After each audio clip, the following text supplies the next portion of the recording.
I've made a solar cooker project. To make this project, as you can see, there is an aluminium foil put here. There are two stands on the side that are holding the aluminium foil up. There is a glass that is put here where we will put our food, and inside, let me show it to you carefully. And inside, I have put a black color paper with aluminium foil on the sides. Now the reason for putting black color paper inside is cause black color absorbs the most heat. So I am going to put my solar cooker in such an angle that sunlight hits the aluminium foil, and the aluminium foils will reflect the sunlight down towards the glass. Since this is glass, it won't melt, but if I had used a plastic sheet, that would have melted. So it's good I'm using glass, and the red color paper itself will trap all that heat. So our food, let's imagine our food is a toast, a bread.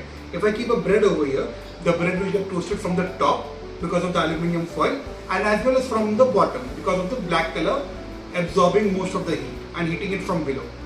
So if you are in the mood for a toasty bread, I invite you. Hope you enjoyed. Thank you for watching.